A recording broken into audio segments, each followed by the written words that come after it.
հարգելի պարոն փոխվարչապետ, հարգելի գործընկերներ, ձեզ եմ ներկայացնում եկամտային հարկի տարեկան հաշվարկում հայտարարագրման ոչ ենթակա, նվազեցվող, այսինքն չհարկվող եկամուտների տեսակներ և շեղմեր սահմանելու մասին Հայաստանի Հանրապետության կառավարության որոշման նախագիծը։ Նախորդ տարի հարկային օրենսգրքում կատարվել են փոփոխություններ և էականորեն պարզեցվել է ֆիզիկական անձանց եկամուտների հայտարարագրման համակարգը։ Ներդրվել է հայտարարագրերի ինքնաշխատ ներկայացման համակարգ։ Մասնավորապես, հայտարարագիրը նախալրացնում է հարկային մարմինը իր մոտ առկա տեղեկատվության հիման վրա։ Ֆիզիկական անձը կարող է նախալրացված հայտարարագիրը փոփոխել, իսկ փոփոխությունների չենթարկվելու դեպքում հայտարարագիրը ներկայացնելու վերջնաժամկետի օրը այն համարվելու է օրենսդրությամբ սահմանված կարգով ներկայացված։ Այս շրջանակում նաև սահմանվել է, որ հայտարարագրման ենթակա չեն ընտանիքի անդամներից ստացվող,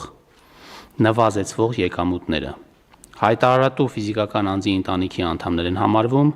նրա ամուսինը, ծնողները, քույրերը, եղբայրները, զավակները, պապերը, տատերը և թոռները։ Միաժամանակ նախատեսվել է, որ կառավարությունը կարող է սահմանել հայտարարագրման ոչ ենթակա այլ եկամուտների տեսակներ կամ շեմեր, այս դեպքում խոսքը արդեն ոչ ընտանիքի անդամներից ստացվող եկամուտների մասին է։ Ներկայացված նախագծով առաջարկվում է սահմանել հայտարարագրման ոչ ենթակա նվազեցվող եկամուտների տեսակներ և շեմեր։ Մասնավորապես, առաջարկվում է սահմանել, որ հայտարարագրման ենթակա չեն ստացվող վարկերի գումարները առանց գումարային սահմանափակման, ընտանիքի անդամ չհամարվող ֆիզիկական անձանցից մինչև 1 միլիոն դրամը միանվագ ստացվող փոխառությունների գումարները, ոչ առևտրային կազմակերպություններից միանվագ մինչև 1 միլիոն դրամը ներառյալ անհատուց ստացվող ակտիվները, ժառանգության և նվիրատվության կարգով ընտանիքի անդամ չհամարվող ֆիզիկական անձանցից միանվագ մինչև 1 միլիոն դրամ արժեքով ստացվող գույքը և դրամական միջոցները և այլն, այսինքն ամբողջ ցանկը հավելվածով նրանք, որոնք հայտարարագրման ենթակա են և որոնք ենթակա չեն, որոնք ունեն շեմեր,